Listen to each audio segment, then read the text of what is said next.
things I wish I knew about money when I started working. Life is full of regrets.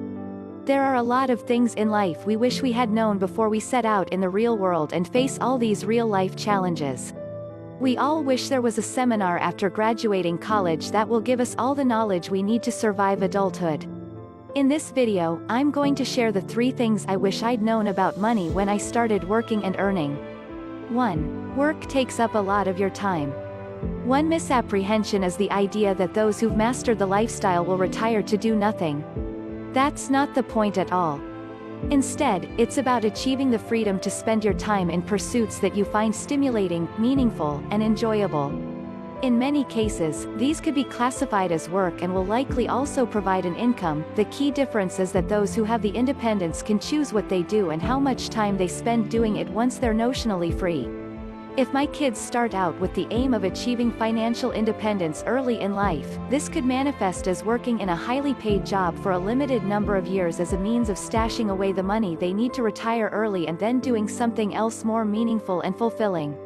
Or they can work in a lesser paid job but enjoying the work and not feeling a need to retire as early through feeling contented from the outset. A well-paid job doesn't have to be unpleasant or seen as a penance any more than a lowly paid job has to be tedious or lacking in any way. The common denominator is a need to work hard. There are no shortcuts. I don't want my kids to do what I did, to start out earning a lot of money from the outset, but quickly extending their lifestyle such that they cannot then contemplate leaving it due to a reliance on the paycheck. This will prevent them from progressing towards their goal of financial stability and independence as it did for me. 2. Credit might be readily available but you should avoid using it. I compounded my situation by immediately being seduced into taking out lines of credit when I started work. In my defense, banks were eager to offer credit to fresh-faced graduates like me around the turn of the millennium. I guess they knew that once we were on the hook it would be hard for us to get off again. I could have achieved a state of financial balance while earning well. Spending a little and saving a little was easily feasible.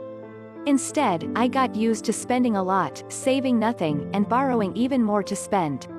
I undoubtedly had issues relating to money that was responsible for this behavior, and I'd like to think I have a handle on these now. I cannot express strongly enough to my kids just how much I hope they'll avoid falling into the credit trap as I did. Credit amounts to borrowing money from your future self. If you don't have the money and use a credit card to pay, then you're obligating your future self to pay that money back from a future paycheck. The only worthy use of credit in my view is in using it to get on the property ladder quickly. One small success in my financial life has been to gain a foothold in the property markets early on. I also saved a regular small amount into a fund through my adult life to giving to each of my kids a down payment for a house. Even if they decide to rent the house out, I see getting into the property as a smart move. 3. New stuff doesn't make you happy for long. Freedom and time matters more. This lesson was a byproduct of my dabbling with credit. I've spent many thousands on meaningless stuff. I have no possessions of substance, value, or importance to show for it. I don't have many material possessions at all, and of those I have, few bring me real joy.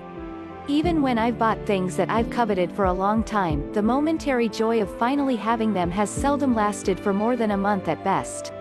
The dream car that sits on my driveway depreciating in value is a millstone hanging around my neck. It's fun to drive, but responsible for a small fortune leaving my bank account monthly, and this ties me to my job even more firmly. The bike that I ride breathlessly up uncomfortably steep hills is a model that was used in the Tour de France a few years ago. I bought that on credit too. I've tried to sell it several times to downgrade to something more befitting my skill level, but it's dropped 90% of its value. The best advice I can offer is this: don't waste money you don't have, buying things you don't need, trying to impress people you don't know or care about. If you're seeking to impress people, impress them with the fact that through discipline and a bit of forward planning, you've managed to secure your freedom, time, and prospectively a better quality of life as a result. The need for frugality and the intersection with minimalism won't necessarily align with everyone's preferences either. Taken as a whole, I feel it's a lifestyle I'm keen to push my kids towards as they approach adulthood. They may or may not take it to heart, just as I seemingly resisted my own parents' wisdom and example. Nonetheless, I'll keep trying in the hope that they see at least some merit in the idea.